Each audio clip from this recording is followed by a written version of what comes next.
Lovers, good evening. Oh my God, the light's not on. Oh, now we're out of focus. Thank you, StreamYard. Thank you. Good evening, lovers. This is Dark Times with your favorite little twink boy toy, trophy twink, Dark Match Steve. That is me. Good evening. How we doing? Go ahead, come on in, sit on down, lube yourself up. We're going no condom tonight, okay? You don't have a say in this. Just buckle up. What's up, chat? What is up, chat? I'm gonna see you in a second. I'm gonna have a close look at you in a second. You just stay right there, chat. Ladies and gentlemen, who the fuck is this random fuck Pete Hegseth? Why do we give a fuck about this person? Why is this actually a fucking Fox News host that we're bringing into our government? Is that what we're really doing? I don't know what's happening. I'm lost. Yeah, guys, I was watching Alex Stein was live with I saw someone already put that in the chat. I'm not on the chat page right now. I'll get to y'all in a second, but I saw someone I put that in the chat that they're like, "Oh, I'm watching Stein." And I was watching that too, Stein like hosting a debate, I guess. I don't know, but I watched a little bit of it. And but I'm going to watch the rest of it tonight. I'm assuming most of the people that would be up in my chat have probably watched it, and I'm not going to make you watch it a second time for us to break it down. Even though as I'm saying this out loud, knowing I only got to see like 15 minutes of it, it's tempting. It's tempting, but we might break it down some night, maybe tomorrow night. I don't know. We'll see what we get into. But yes, and also a fucking Gaza ceasefire. Did I read that right? I've barely prepped for the show at all tonight, okay? We are really flying by the seat of our pants, and we're not even wearing pants. So you do the math on that. But yeah, lovers, fucking today was back day, by the way. Fucking back day. And I killed it. But you know what? I've got this fucking sore spot in my elbow that is just not going away. I think I hit my elbow at one point, and I think I fucking severed a tendon or something in there because it's just been fucking sore. Anytime I do back day or bicep day, it comes back sore worse. And I'm really careful. I don't, I do slow calculated movements. I'm not jerking the weights around and stuff. I save the jerking for the bedroom, not in the gym. So yeah, but fucking besides that, we're good, lovers. Fucking it's Wednesday. We're halfway through the fucking week. And it's BARP week. I know a lot of people are excited about BARP. Um, I will be streaming tomorrow night, and I will be streaming Friday night. Unless like so if there's some way I could go on early, maybe I'd show up Friday. I don't know. I do plan go on going Saturday for at least a little bit. Um but yeah, Thursday, Friday, I think I'm gonna stay on schedule with my streams. We'll see, guys. I don't know. We'll see how that works out. But yeah, I'm excited to see a bunch of people. Fucking people everybody's getting in town.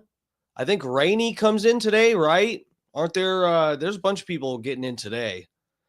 And Alex Stein should be at BARP. I know at least Saturday. I think he's supposed to be there. And that's always a good time. I don't know if Shannon Burke is Shannon Burke showing up to BARP. I don't know who all's going to be. I seriously, I have not, I haven't been listening to the show.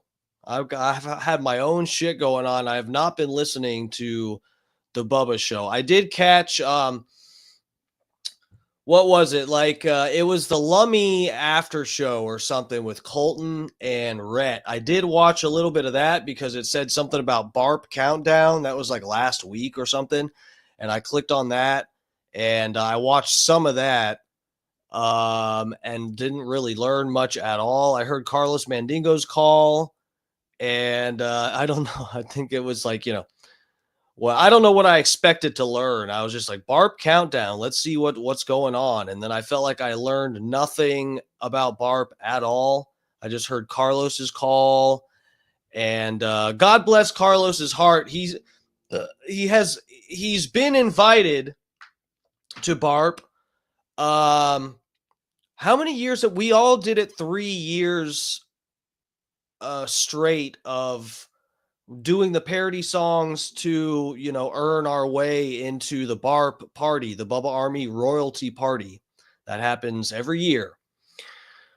And 3 years in a row, we all fucking, put our hard work into the parody songs, and we got invited to the party and got rings and stuff. And all 3 years, poor fucking Carlos Mandingo has not even made it to the actual party, which is Saturday night. There's the Thursday night dinner, which is normally at Tate's, and I guess that place is closed. It's getting demolished or something.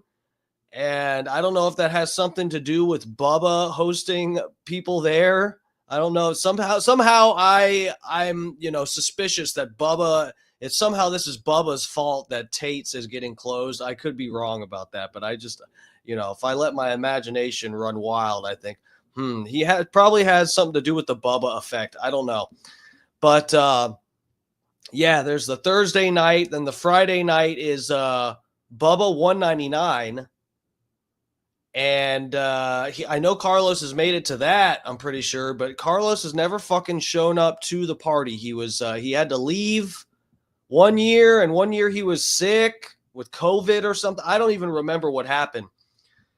And we were texting about, different shit. And then he said something about when we go up on stage to get our rings.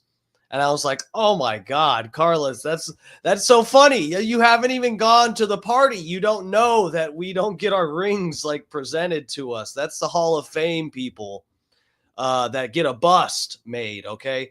We just walk. If you're invited and you walk through the gate, you're supposed to get your ring right there. And here Carlos thought there would be, 150 people walking across the stage one at a time to accept their ring. It was really cute. I was like, oh, Carlos, he don't even know. He hasn't gone. So anyway, chat, I'm going to get to you right now. I see the messages building up. In case if you guys don't know, StreamYard, there's like the presentation page. I know I'm always like, I'm gonna get to the chat page, but anyway, there's like, the whole presentation, and then there's these deals on these icons on the side that you can click to go to a page to add music and or fucking when I add this thing at the end of the show, the thank you, we got to be right back, and the one I made myself, you know we got all that stuff on this one page, and then there's other various things, and then there's the comments chat page. So I'm over to you now, lovers. I see it, and anyway, it tells me when there's a bunch of fucking chats coming in. So yeah, I can see you guys are talking away in here. Fucking Fat Pig Lover. Good evening. Fat Pig is first. What's up, Lover? Did you is there any way you're gonna make it to Barp, Lover? Last I heard, you seemed like you weren't feeling too optimistic about it. I hope you can make it though, because I'll definitely be there Saturday. Stacy's up in here. What's up, Stacy? Good evening. Rainy. Oh, she's in Tampa. Yes, Rainy. What's up? Yeah, I told you guys. People are getting in here. People are flying in. My cat just kicked something under my door. It's like, I don't know if that's a little ball or a turd. I can't tell from here, but I'm not getting up yet. We're barely through the chat. Promo code Lummy is in here. What's up, Lover? How you going? Here we go. Yeah, I was listening to Stein a little bit too. I had to run to my friend's house, so I was a couple minutes late getting on. Fucking Inbound Realty. What's up, bro? Dark match intro makes you scared. It should. That means it's working. That means we got a good intro. This is called Dark Times. It's supposed to be a little bit scary. Yeah, I was initially I had planned to use that intro until Trump got into office, and now I don't know how I feel about Trump getting into office. But I had stopped using that intro because there's like two different clips in there that are stolen from somebody. I screen recorded these different clips of eagles eating trash, which is strangely enough, this is a common occurrence. This right here, eagles eating trash. And this is just, it's a good metaphor for the state of our country, it seems. Like, we were once a strong, vibrant country where people were kind of self-sustaining and we could hunt our own food and take care of ourselves. And we used to be so majestic. And now we all just pick through fucking, trash, goy slop, whatever you want to call it. We're no longer the strong fucking majestic hunters. We are scavengers, country of fucking scavengers. So enjoy that. What's up, Blummels? Thanks for joining us. How's it going, bro? I am a sexy bitch. Emphasis on the bitch and sexy. Blummels, are you coming to Barp? Who's coming? If you're in chat right now, let me know if you're coming to Barp. Who's going to Barp? Who am I going to see if I show up? Oh, thank you. Yeah, I'm his only competition. I'm Babyface's only competition for cutest twink at the BRN. That was one of my roast jokes too. Fucking good time. Thank you, promo. I appreciate that. Oh, you like the new background? Thank you. I'm probably going to change it at least temporarily. I wanted to have a fucking a Gasparilla setup because I don't go anymore, especially now that we know people are getting run over at large gatherings and stuff. No longer are we worried about gun control because people will just drive a fucking cyber truck through a crowd of people and use it as a bomb. So that's what we're dealing with these days, folks. So I don't go to Gasparilla anymore. But But I do miss going. The parade was fun when you're growing up and you just kind of want to like get a little intoxicated in public and run around with your friends and cause trouble, get some cheap plastic beads and all that. It's a good time if that's like, if that's what you like to do, which, everyone should go through a stage like that. Being irresponsible, get drunk in public. My friend's dad who passed away, this is my butt buddy I'm referring to. My friend's dad who passed away, he he fucking went to Gasparilla one year, and this was like one of the last years that I went. This guy, my buddy's dad, who passed away possibly from the Vizaxizine. Okay, he had a heart attack while pumping gas, a heart attack out of nowhere after getting experimental injections. Just one of those countless people you hear about and the media wants to ignore and everyone wants to pretend it doesn't happen. He's one of those guys. So unfortunately, he's not with us anymore. But when he went to Gasparilla this one year. We weren't down there with him. I was with a group of people, and his dad went. His dad dressed up like a pirate. He made his own like pirate costume shit, and he's one of those people that goes down there with like a real sword and stuff. But he went to Gasparilla, out there having fun, and they're walking back from the parade. It's like right as it's ending. And there's some fucking guy that was messing with his girlfriend at the time, my butt buddy's dad's girlfriend. And they're walking, and my friend's dad's like, "Hey, buzz off, whatever." And the guy sucker punched him, broke his jaw and bones all up in his eye and stuff. And he got knocked the fuck out, and his face shattered. Basically, had to get plastic surgery, multiple surgeries, and all that shit for it.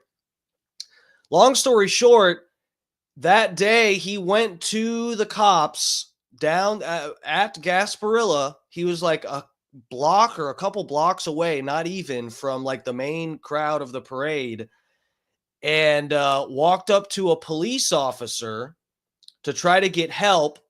And they kind of like treated him like he was just a random drunk person and was like, "Yeah, get out of here, buddy, or you're going to get in trouble for, public intoxication," whatever. Told him to scram, basically.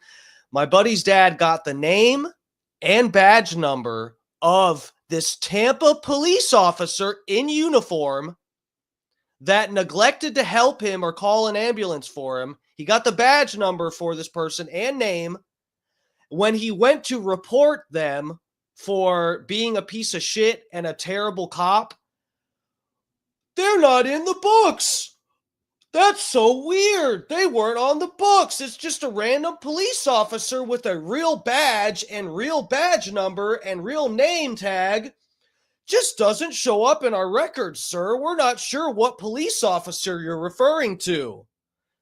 This is Jane Castor's TPD. This is back when Jane Castor was the chief of police, not the fucking mayor sucking off Lieutenant Dan for clicks on TikTok. So that's Gasparilla for you. It's coming up. I'll probably add some pirate flags back here. We'll see how that goes. But yeah, it's famous local holiday where people get their orbital bones smashed. Besides that, it's a lot of fun. Fucking Jack Mahogoff, what's up, bro? I'm way behind in the fucking chat now. Brian from Philly, what's up? Brian from Philly up in the piece. What's up, sir? How you go? Is Brian, what's his name going with you? Is Cracker Chris going with you? Because I had someone else message me to see about a +1. So I'm just checking.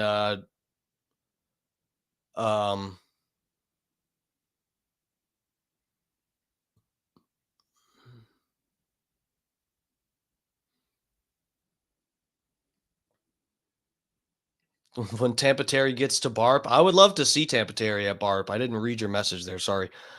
Who's invited? Who are you talking about, Brian? Is Stacy? You're talking about Blummels?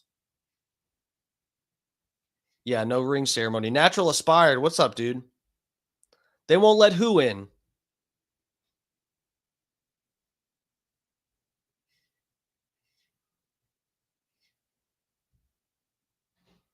Oh, you'll be there for your 6th barb? I'm gonna have to meet you face to face, Natural Aspired. You're one of the people I thought was Holyoke Joe. It just will shatter my reality if I actually see you in person. Um, oh, Funny Face, what's up, lover? How's it going? Mummers Parade in Philly? I've never heard of that. Yeah, we're gonna have fun, guys. It's gonna be a good time Saturday night. It's gonna be good. Um, yes, sir. It will happen. All right, good. It'll be good to meet everybody, see everybody face to face. That's always good. Fucking Oh shit, Brian from Philly. Brian from Philly on the fucking PayPal. Thank you, sir. I appreciate it. Or wait, did you? Okay, yeah, I'm not. Hold on.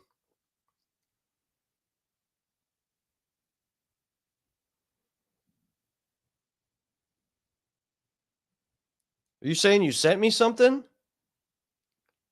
What? My phone? What?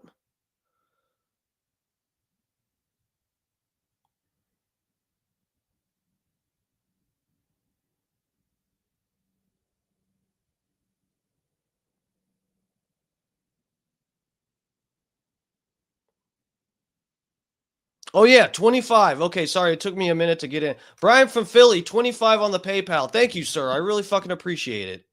Thank you, Brian.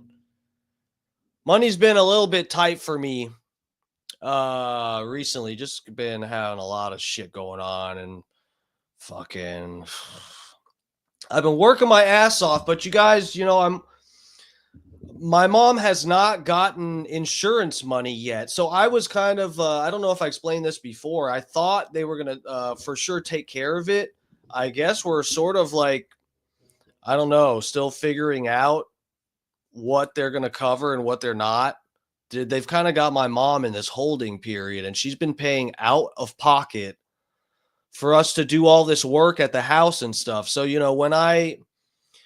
when I fucking work, 8 hours, I only charge she wants to pay me for my work, and she would have to be paying somebody else to do it. But I'm not going to fucking, try to charge my mom out the ass for working on a property.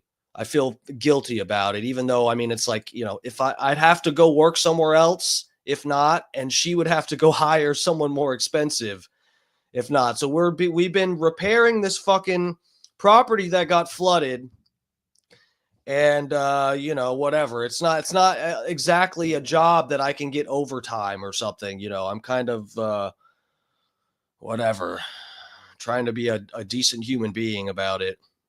But anyway, yeah, thank you guys for Keith Yaher always throws fucking cash at me. Who else are my other Airplane Willie, I know, Dutch Duke. Thank you. If you've ever thrown a few dollars my way, I really do appreciate it. Again, streaming ain't free. It at least helps me fucking pay for my streaming fees.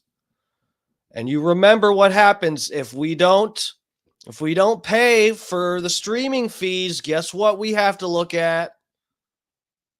This fucking piece of shit. This is what you get for the free version and only one destination. I'll be stuck only streaming on YouTube, which probably wouldn't be a bad idea. I'm starting to convince myself we should just use the free version and I can use this duck as content and just talk shit about it every stream. Is that what you guys want? No, let's get him out of there. Okay. Fucking, let's take a look at this fuck. I think we're caught up in the chat. Yeah, it's gonna be Dutch Duke over on the Rumble. What's up, lover? Thank you for the support on the Rums. We're not on Facebook tonight. It's Twitter, Rumble, and YouTube. And by the way, Twitter, I've been saying this on other platforms to try to keep a good relationship with you, Mr. Musk. Okay? But let's talk about it real quick tonight. Twitter, if you do not get your shit together, I am no longer paying for this stupid blue check so that I can stream on Twitter. Okay? Do we have that? Do we have that straight? Are we clear? Get your shit together. I know you got bots and you're not putting my stuff in the right algorithms, which I assumed I would get more clicks with the blue check. We're not fucking around anymore. I am going to drop you, Twitter. That is a threat. I'm going to quit you. This ain't Brokeback Mountain. I can quit you. God damn. No, I'm sorry, guys. Twitter tries to fuck. You try the fuck out of me. How can you give me hundreds of people supposedly watching the stream and none of them hit the like or interact or get in the chat or anything? I'll have 2 people watching on YouTube and both of them will be in my chat. It doesn't fucking make sense. You can go fuck yourself, okay? You've got major bot problems. Take care of that. And if not, just give me all the bots, but make my stuff trend and get out to more people, okay? I'm not just going to pay for a blue check to stream to a bunch of fucking nothing but bots just to, like, inflate my ego that I have hundreds of people watching, but really it's bots. No, thank you. I'm better than that. Not really, but I aspire to be better than that. Johnny Fratley, what's up, lover? Thanks for joining us. Adam Wiley, too. What's up, lovers? You got some splaining to do, Poppy. Oh, fuck. All right, so let's check out. There's been a few clips from this guy, and also, what's his name?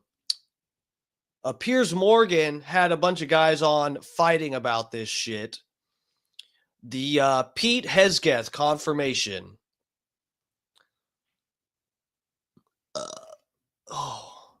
So apparently there's a lot of controversy with this guy. I've been out of the loop with that shit. I've had my new parody song, and but I've been really busy, and I've had that out, and I've been focused on other shit. But this guy's supposed to be Department of Defense or something. So a lot of the conservatives seem to be supporting this guy because they think he's going to basically kick all the trans people out of the military or something, which might not be a bad idea. I don't know. I don't have an opinion on that, okay? I'm just telling you what, the thoughts that are out there. But, yeah, and the liberals are pretty much pointing out every flaw this man has. I guess there's rumors about him, and he avoided questions about infidelity and cheating on his wife or being sexually promiscuous in his past or some shit. I don't know. It was some shit leading to that, and they were asking him about, isn't a commitment to marriage, wouldn't that be similar to a commitment to the United States government? Do you think they reflect one another? And he's like, my past, I love my wife, and I'm not perfect, and my past has, some skid marks in it. I've got skid marks in my underwear. That's okay. I'll be a good fed, Anyway, let's look at a few of these fucking clips. Elizabeth Warren was bitching at him. Hold the fuck up.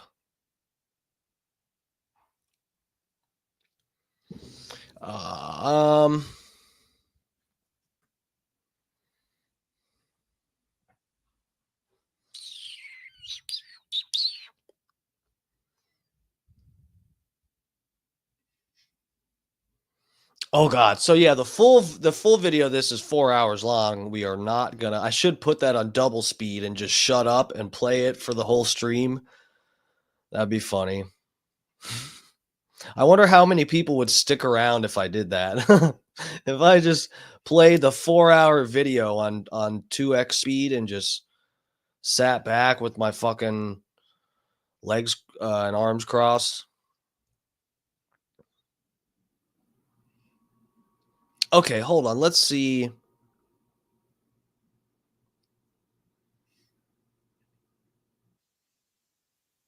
Sky News Australia. Hold on, let me bring this up for you. Let's check out this, and then we'll look at some of the controversial clips with the fucking senators and congressmen chewing into this guy. Defense Secretary nominee Pete Hegseth was grilled over sexual assault and aggressive drunkenness. Oh, yeah, that was part of it, too. Yeah, I saw some clips about that, too. So, like, supposedly there's... what evidence is there on this shit? And why is it that, like... Guys, what can we really not find some politicians that haven't like diddled somebody? Is it really that hard? It's incredible to me how we end up with these people. You know, I don't know what the worst thing is that I looked up the worst thing I wrote down in a yearbook. Remember, they got that one guy with the Christine Blasey Ford lady, the dog-faced woman that said, what's his name? The fucking Supreme Court nominee they confirmed. And there was all this controversy because he wrote something about the Devil's Three-Way in a fucking yearbook or something, and this woman accused him of doing bad stuff to her at some party when clearly she is like the least attractive woman that ever lived, I think. You know, isn't there anybody with a clean past? What would happen? I seriously, like, this is one of those things where I think, what would happen to me if someone tried to confirm me? What would they dig up?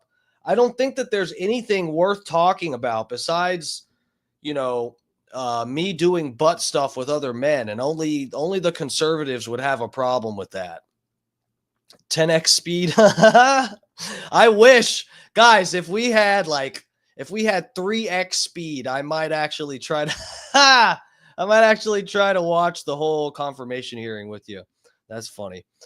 You would stay? I'm sure you would. Promo code. You're loyal. Should have asked Bill Clinton those questions. Yeah, that's true. I'm sure someone did. Allegations by members of the Senate Armed Services Committee at a hearing to confirm his nomination. The former Fox News host came out fighting against relentless questioning by Democratic senators in a measured performance that humiliated his opposition. Elizabeth Warren was ridiculed by the audience when Pete Hegseth delivered the perfect response to her question.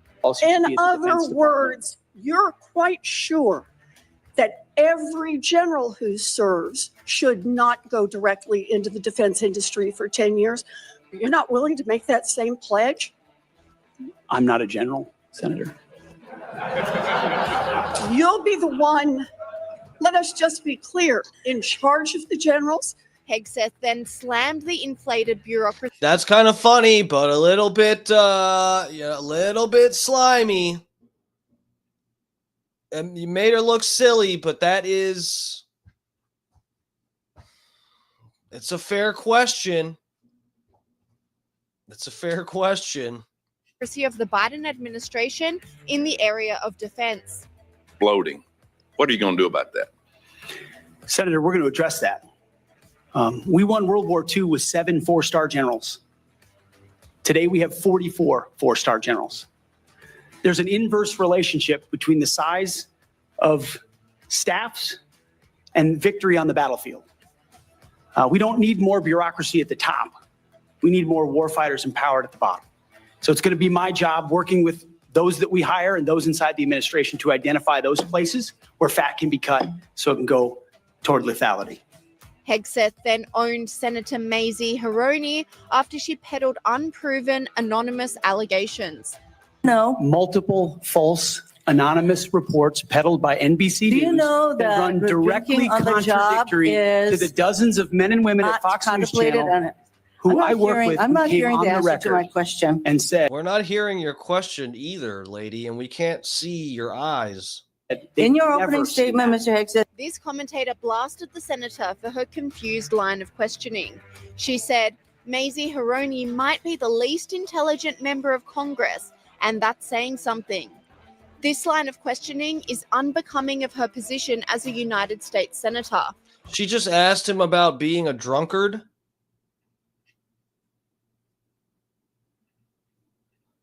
I stand with Pete Hegseth. Senator Kristen Gillibrand then had a total meltdown about the role of women and trans people serving in the military. In the DOT, everything you've said in these public statements is politics. I don't want women. I don't want moms. What's wrong with a mom, by the way? Once you have babies, you therefore are no longer able to be lethal. I mean, you're basically saying women after they have children can't ever serve in the military in a combat role. It's a silly thing to say. It's a silly thing to say beneath the position that you are aspiring to.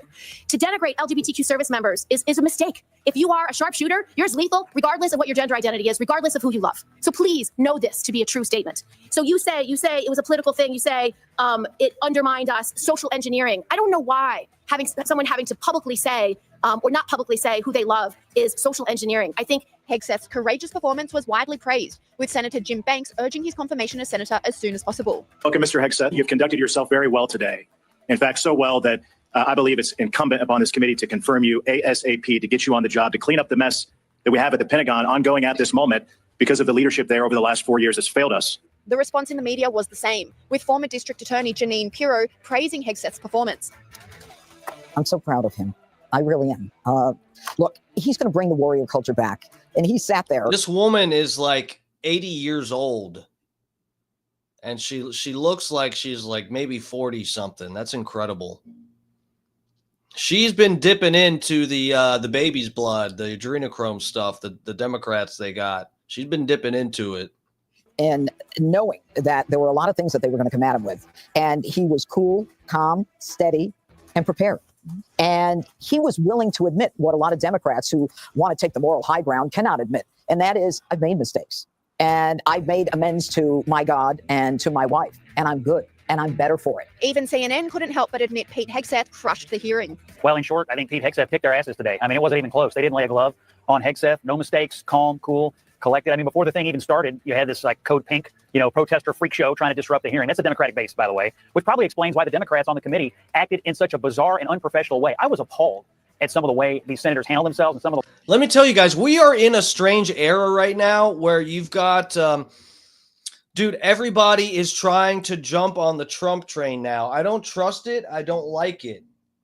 I don't like seeing CNN, people on CNN standing up for Trump or the conservatives in any way. It is suspicious to me. Sorry, I've got this. I was outside. It's cold outside. I didn't have a shirt and I just wore a jacket. And now I'm starting to sweat. So, oh, God damn. Do I need I should put some shirt on. Okay. Anyway, yeah, guys, I don't like this. Mark Zuckerberg jumping on the MAGA train. Guys, this is all for show. It's all for show, man. None of this is fucking real. This is part of, and I hate to say this, guys, I don't know how crazy deep the conspiracy has to go for any of my theories on this to be right. I don't even, the conspiracies were fun and all when you could just say the Democrats are the ones drinking baby's blood and all that. And that was really fun. And, but now that, I'm in this weird spot. You guys know how I feel about the assassination attempt, the supposed assassination attempt and all that. I'm very suspicious of things that are going on. And yeah, all these people jumping on the Trump train, I don't like it. And I don't think it's out of fear. And I don't think it's out of these people suddenly thinking maybe we should try to be a little bit more, fair and balanced because we look like, crazy people when we critique some of the, the shitty critiques they make of Trump, the stupid shit. We look dumb. We look like we have TDS, Trump derangement syndrome. I think it's I'm not that I think or I'm sure, but I am suspicious that this is there's something bigger at play here. and I worry that they're presenting this grand illusion that yeah, everybody supports Trump now. He won the popular vote, and so he's calmed down a little bit. He's a little bit more cool and measured these days. And whatever, maybe he's not so. Maybe he has some points on when he talks about immigration. You know what, guys? Yeah, we're coming around. It's just like I'm sorry, but I don't fucking trust it. I'm worried that this is all an illusion that they're presenting so that Trump can do something that is incredibly bad.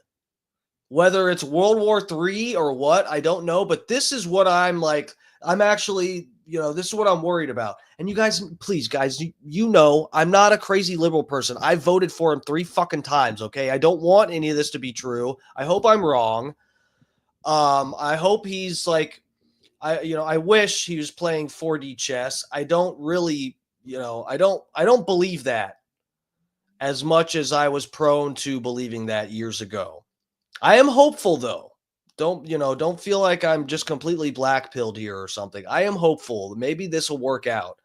I couldn't have asked for, given the options we had, I couldn't have asked for something better than Trump actually trying to work with RFK Jr. to clean up the quality of food in this country or something. But I am just suspicious of all of it. That's all. The lines of questioning. Oh, that's it for that. Okay. Oh God, what's this? POV. Nickel Boyce is one of the most. No, thank you. All right.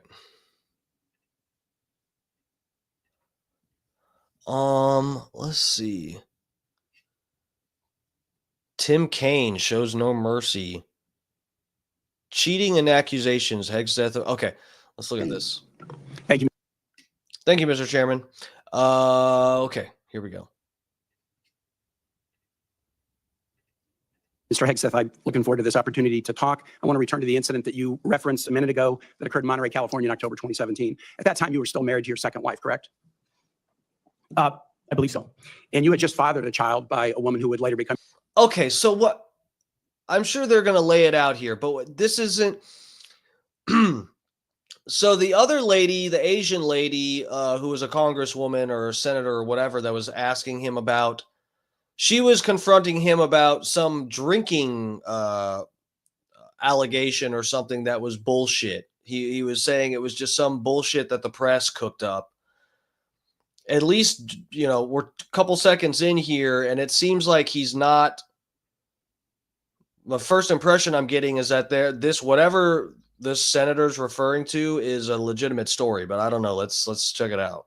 Thank you, Mr. Hegseth. I'm looking forward to this opportunity to talk. I want to return to the incident that you referenced a minute ago that occurred in Monterey, California in October 2017. At that time, you were still married to your second wife, correct? I believe so. And you had just fathered a child by a woman who would later become your third wife, correct? Senator, I was falsely charged, fully investigated and completely cleared. Okay, never mind. The third wife, though, he's he's competing with Trump. So you think you were completely cleared because you committed no crime? That's your definition of cleared? You had just fathered a child 2 months before by a woman that was not your wife.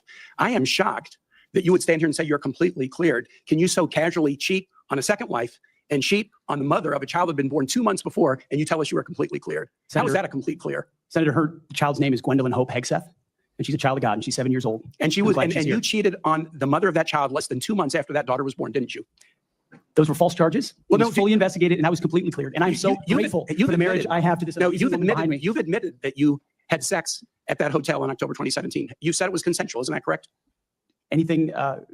You've admitted that it was consensual, and you were still married, and you just had a child by another woman. Again, how do you explain your completely false charges against me? You fully investigated, and I was completely clear. You have admitted that you had sex while you were married to wife. Okay, so guys, this look, Sky News, you can just assume Sky News is MAGA or they didn't watch this. See, and when we were watching that, and Sky News and CNN even were saying, wow, Pete Hegseth just really knocked it out of the park, guys. He just walked away from that looking clean as a whistle. They weren't watching all these clips. This doesn't look good.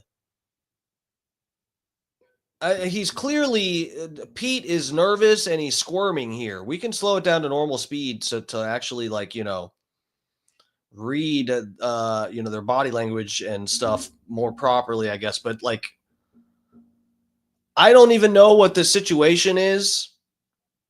I'm not familiar with the accusation. Hold on. What did he say? When was it? We can look it up. Hold on. Let me see. After you just had fathered a child by wife 3. You've admitted that. Now, if it had been a sexual assault, that would be disqualifying to be Secretary of Defense, wouldn't it? It was a false claim then and a false claim now. If it had been a sexual assault. Okay, so it looks like it sounds like he's being very, he is staunchly opposing the idea that he's guilty of, the assault thing, but he's kind of wishy-washy in terms of admitting whether or not he was, banging other women or something. Let me grab a lighter. Hold on. Oh, fuck.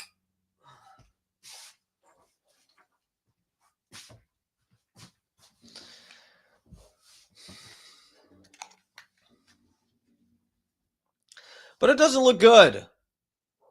I don't like this.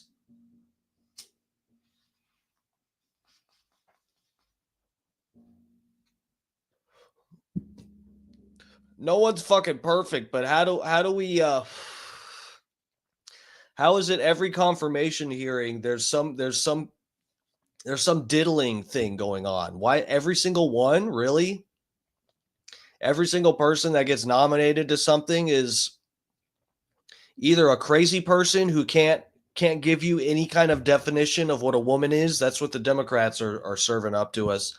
And then on the Republican side, we got this allegation after allegation for every single fucking one of them. That would be disqualifying to be Secretary of Defense, wouldn't it? That was a false claim. So you talking about a hypothetical. So you can't tell me whether someone who has committed a sexual assault is disqualified from being Secretary of Defense? Senator, I know in my instance, and I'm talking about my instance only, it was a false claim. But you acknowledge investigated. that you cheated on your wife and that you cheated on the woman by whom you had just fathered a child. You have admitted that. I will allow your words to speak for themselves. You're not retracting that today. That's good. I assume that in each of your weddings, you've pledged to be faithful to your wife. You've taken an oath to do that, haven't you? Ouch. Man, this is dirty. This is dirty stuff right here. Good God. Tina, what's up? Good evening. Thanks for joining us. How's it going, Bub Army Mom? You're going to be a BARP, right?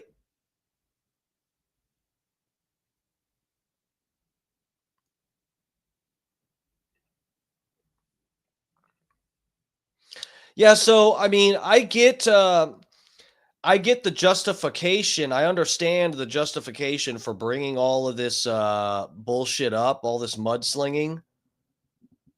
He's tying it to whether or not this man says he's dedicated to his wife each one of the 3 times he's been married, but he ends up cheating on them and or breaking up with them. And he's saying, well, you're going to be committed to your position in the U.S. government too. So are you going to cheat on us? But this is just really dirty stuff. I mean,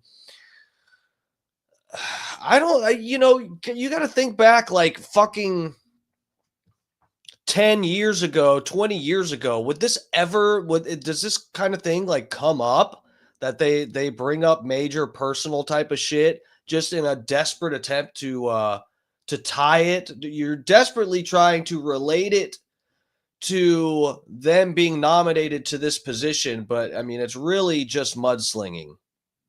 Senator, as I've acknowledged to everyone in this committee, not a perfect person, not claiming to be. But no, I just asked a simple question. I'm not a perfect person. I never meant to do those things to you. Taken an oath like you would take an oath to be Secretary of Defense and all of your weddings to be faithful to your wife. Is that correct? I have failed in things in my life, and thankfully I'm redeemed by my Lord and Savior Jesus Christ. In finalizing Oh, here we go. You just say you're redeemed by Jesus, you get a pass. All right, sir. Let him in. Let him run, let him fucking be president too. divorces from your first and second wives, were there non-disclosure agreements in connection with those divorces? Senator, not that I'm aware of. If there were, would you agree to release those first and second wives from any kind? Well, no, that's what I'm saying, Brian from Philly. I agree to an extent. I just like yes, we're questioning the relevance of bringing all of this bullshit up. And that's what I'm saying. None of this looks good or sounds good. And I just mean on the level of judging, like I know I watch too much debate stuff, but if I'm looking at this in the context of like these guys are debating and who's dodging a question, who's answering, who's, whatever, I'm just saying to score this honestly, he's dodging answering whether or not he cheated on his wives and stuff. Okay. That is very clear. He's making it very clear that the CIS actual assault, charges or whatever, they were dropped and those allegations are bullshit, but he's really avoiding the cheating allegations. I'm putting that, we're just saying that. Do I think it's a fair questioning? I don't know. Like I said, I think this is a stretch. It's a stretch. You could bring up, like, in this case, you could just bring up fucking anything this guy's ever done in his life that's bad remotely. And you could just put the square peg through the round hole, just force it through. That's what we're watching. Confidentiality agreement? Senator, it's not something I'm aware of. But if there were, you would agree to release them from a confidentiality agreement? Senator, that's not my responsibility. Did you ever engage in any acts of physical violence against any of your wives?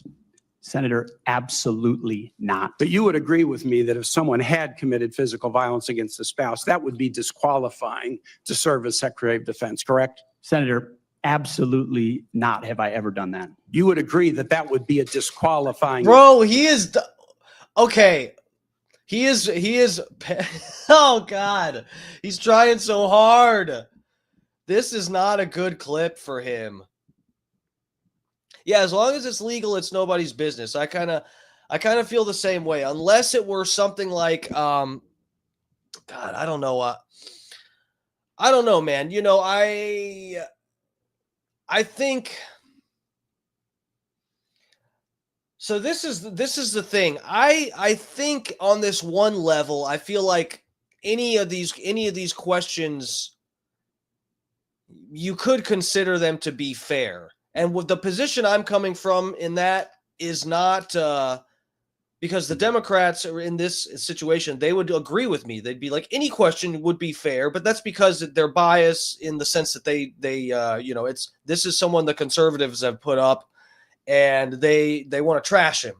Okay, so they're coming from that position. But if you're looking at this from what I sort of started off by saying, which was we need to just have higher standards across the board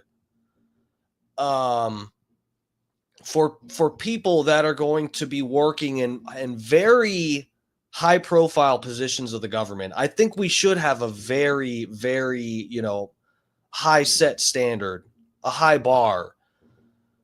I don't know that that's possible, but if, the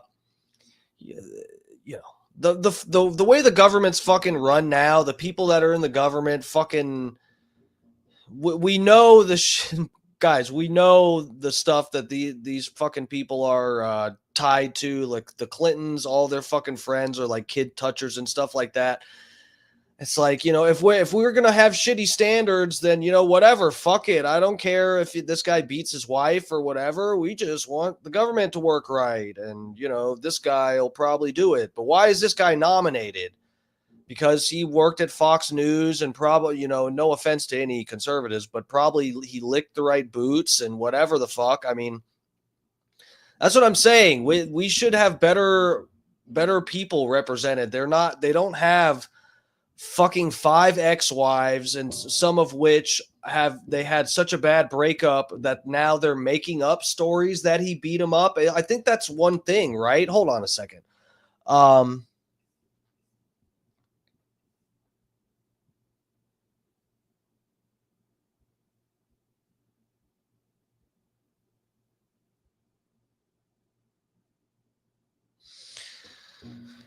Yeah, so anyone can make allegate. Let's get through this video. Maybe I'll check through an article here and see. And we'll see what, because I have not looked into this guy at all. I just saw all these clips and I was like shocked that we have another confirmation hearing where we're talking about assault allegations. It's crazy. I mean, Fence, would you not? Senator, you're talking about a hypothetical. I don't think it's a hypothetical. Violence against spouses occurs every day. And if you as a leader are not capable of saying that physical violence against a spouse should be a disqualifying fact for being secretary of the most powerful nation in the world, you're demonstrating an astonishing lack of judgment. The incident in Monterey led to a criminal charge, a criminal investigation, a private settlement, and a cash payment to the woman who filed the complaint. And there was also a non-disclosure agreement, correct? It was a confidential settlement agreement off of a nuisance lawsuit. Right. During an interview, you claimed that you settled the matter because you were worried that if it became public, it might hurt your career. Do you maintain that you were blackmailed? Senator, I maintain that false claims were made against me. And ultimately, your attorney those used false the claims, phrase, I have the opportunity to attest my innocence in those false claims. But you didn't reveal any of this to President Trump or the transition team as they were considering you to be nominated for Secretary of Defense. You didn't reveal the action. You didn't reveal the criminal complaint. You didn't reveal the criminal investigation. You didn't reveal the settlement. You didn't reveal the cash payment. Why didn't you inform the commander-in-chief and the transition team of this very relevant event? Senator, I'm sorry to be the one to ask this question too, but why didn't Trump's people fucking look into this more? Why is this a thing that this guy, I mean, obviously it's better, it looks better if you admit all of this stuff and say, yeah, like, look, I have a checkered past, but I am the best man for the job, and here's why. That's ideal, but how the fuck, guys, Trump had a spiritual advisor. I don't know if I'll be able to find this, but Trump appointed a spiritual advisor for himself or something. This guy was some pastor.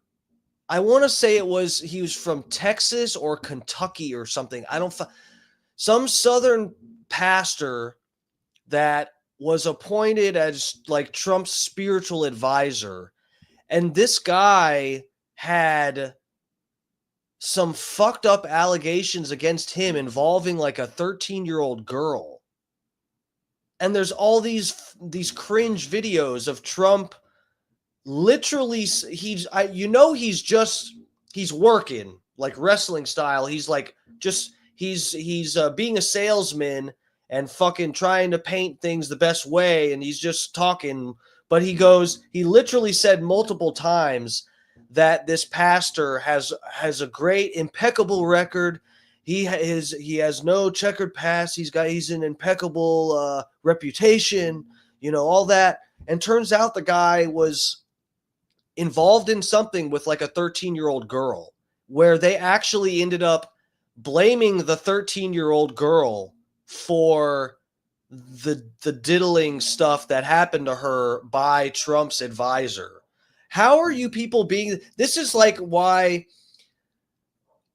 I'm like way less sympathetic to people thinking Trump is doing 4D chess when he's making mistakes like this, where you are not just appointing a spiritual advisor who is, a kid toucher, but you're also like on film multiple times bragging that this guy has an impeccable past and stuff.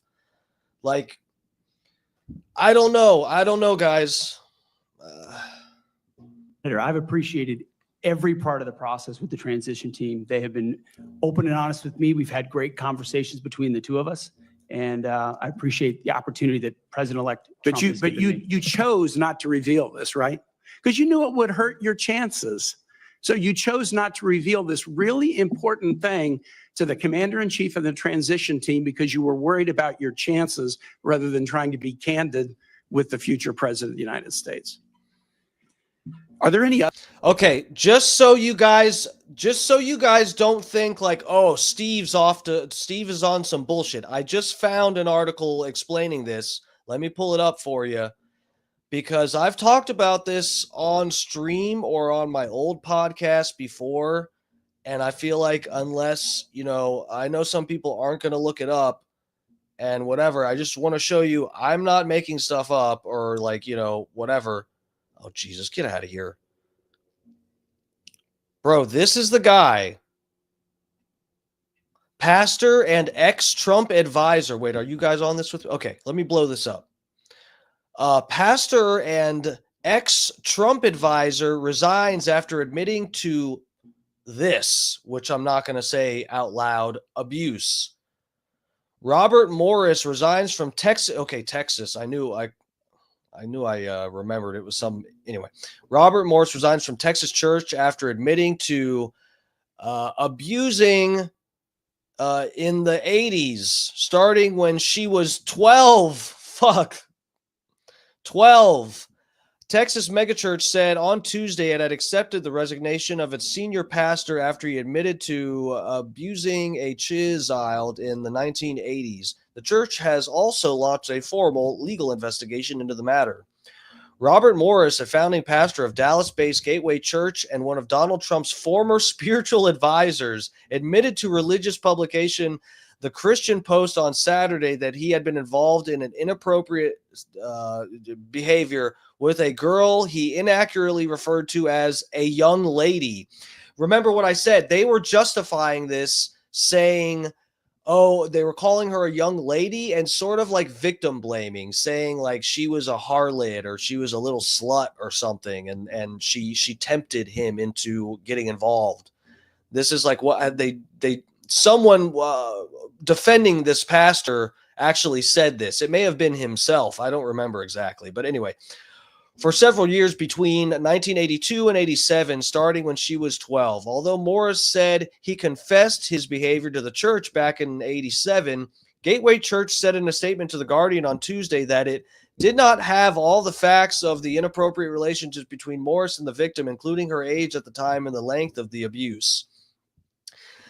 The elder's prior understanding was that Morris' extramarital relationship, which he had discussed many times throughout his ministry, was a young lady and not abuse of a 12-year-old child. Even though it occurred many years before Gateway was established, as leaders of the church, we regret that we did not have the information we now have, the statement said.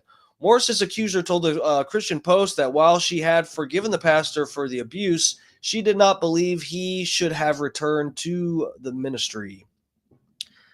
Church added, we are heartbroken and appalled by what has come to light over the past few days, and we express our deep sympathy to the victim and her family. For the sake of the victim, we are thankful this situation has been exposed. We know many have been affected by this. We understand hurting and da-da-da-da-da. Sorry, prayers to you. Get well soon.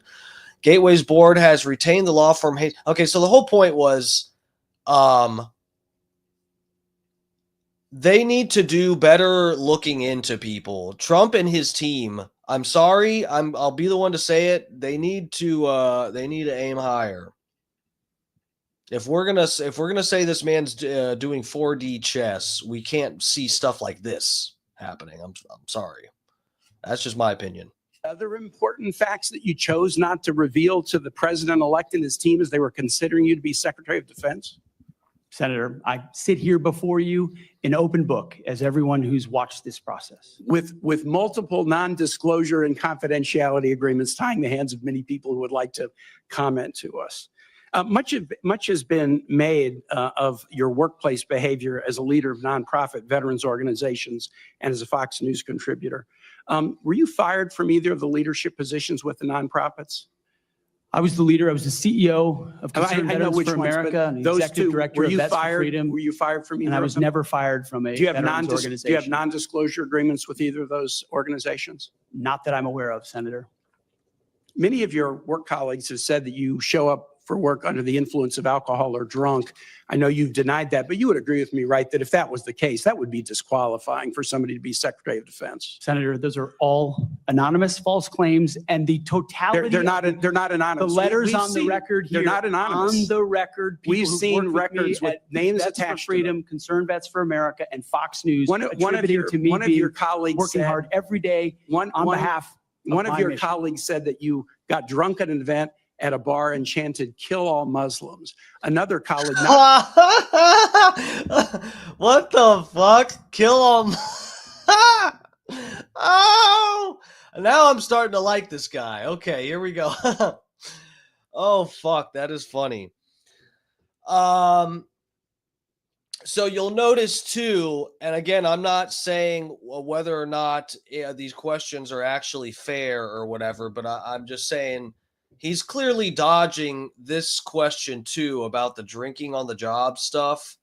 See, this is the fear, and I'm sure other people have figured it out already here. Breaking news. He's not answering these questions because the senator is asking him, yeah, we know you deny these allegations about physically abusing your wife, and the sexual assault stuff that you're accused of, okay, all that. We know you deny those, and also not being able to show up at work without being drunk. Yeah, we know you deny those three things. So we know you say you don't do those. Okay, we get it. But do you agree that someone who has done either of those things should not be the Secretary of Defense? Okay? And he won't answer that question. And the fear is that he's not answering those questions because if he says, yes, that should disqualify somebody, then they will be able to possibly dig up enough, enough data, enough whatever facts that they have to verify that these allegations are true. And then by Pete's own standards, he should not be nominated. So that's what we got going on here. not anonymous. We have this. Said that you took coworkers to a strip club. You were drunk. You tried to dance with strippers. You had to be held off the stage. And one of your employees in that event filed a sexual harassment charge as a result of it. Now, I know you denied these things, but isn't that the kind of... Okay, hold on. Now this guy has become even cooler, okay? He likes to party. He goes to strip clubs. He sounds like he's a lot of fun.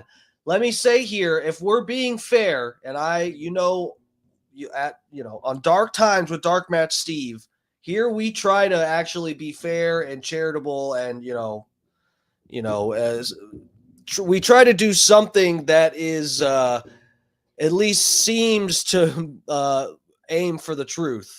Okay, I like to at least present that, even if we're not, and we're just talking shit. All right. If you go to, I'm sorry, someone that was involved in the event said that he sexually harassed them. Guys, you're at a strip club. What?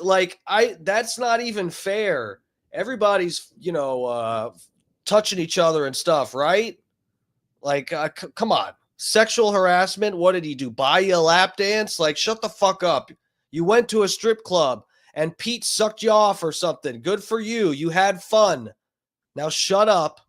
Behavior that, if true, would be disqualifying for somebody to be Secretary of Defense?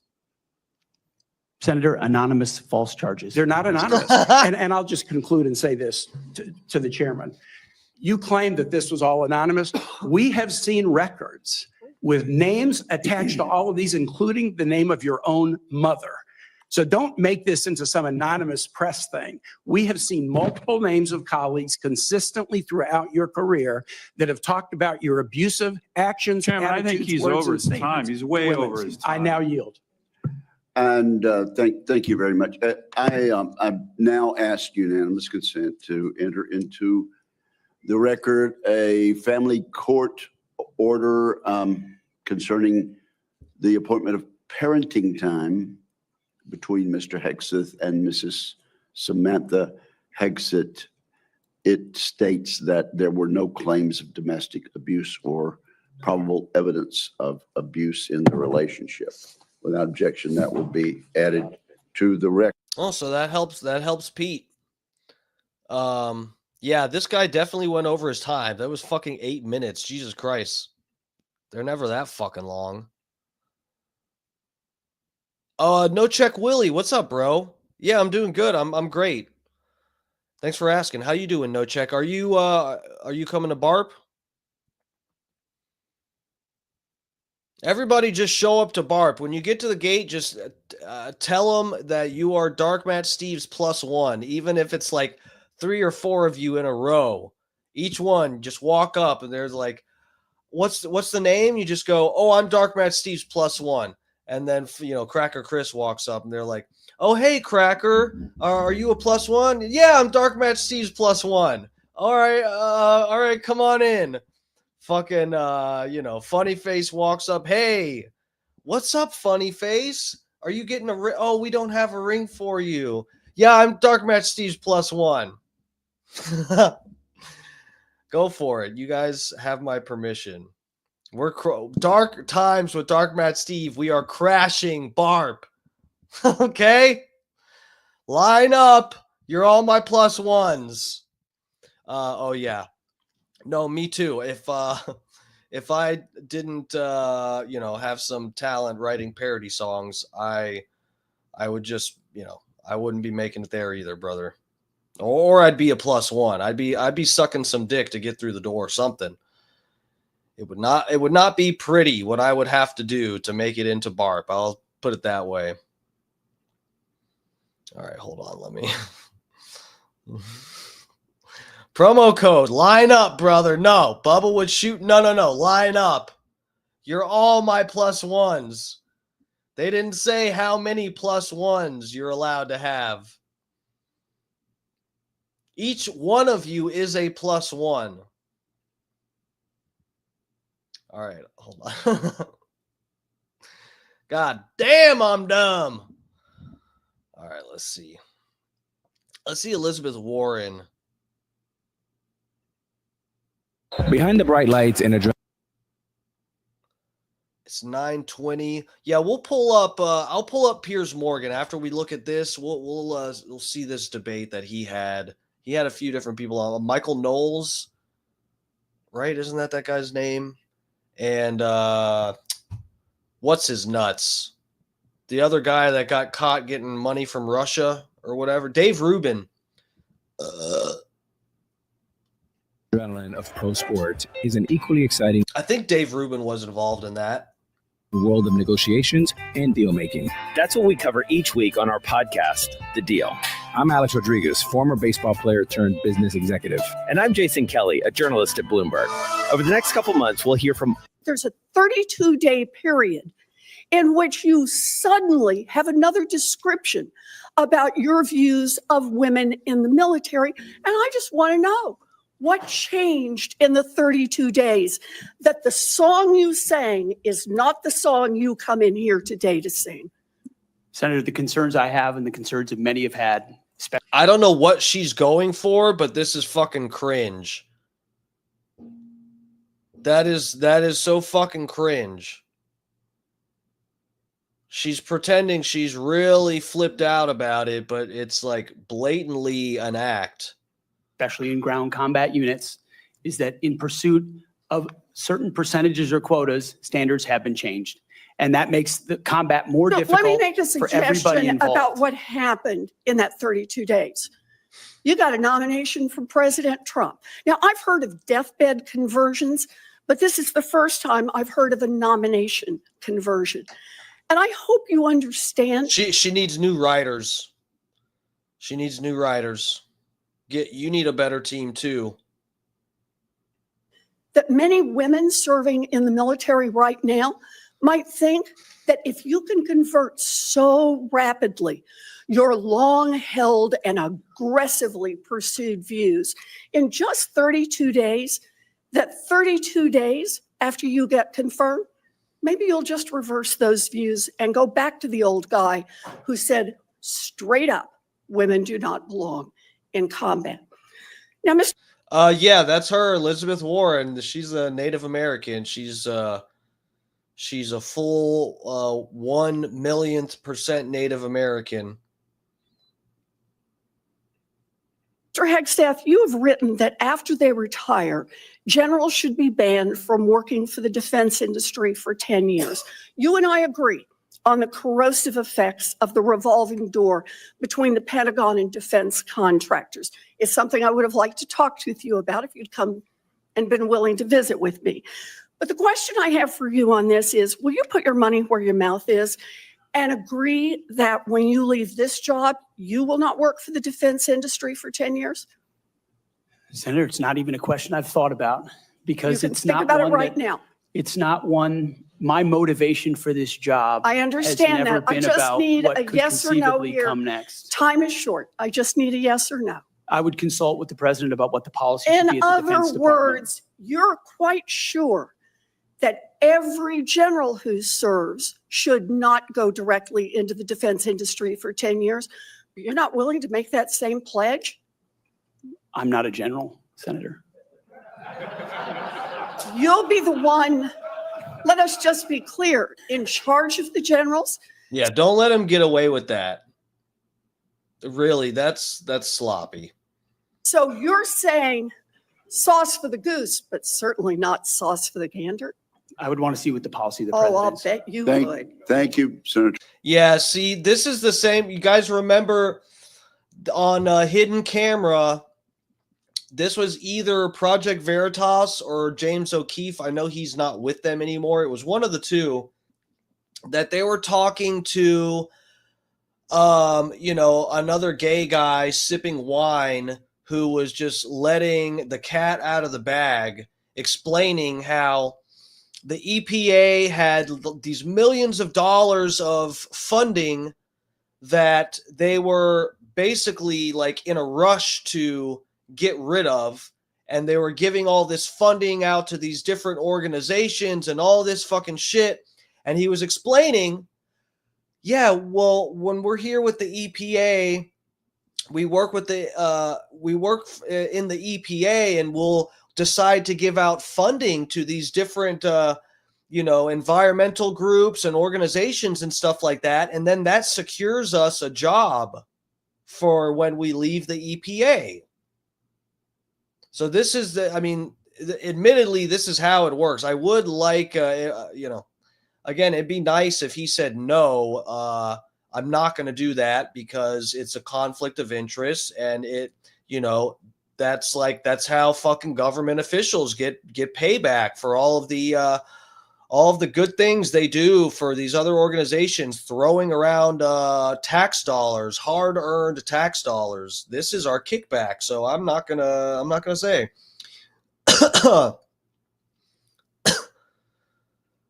News is James O'Keefe's new org. What's up, Scott Starboard? How you doing, bro? All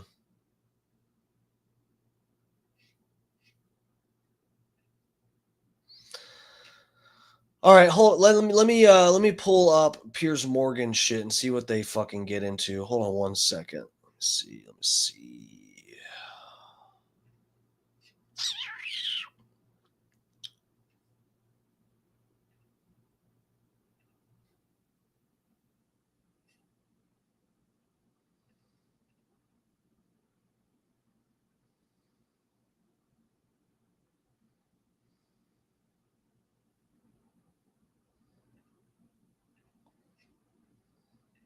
All right. Let me pull this up. Fucking ads.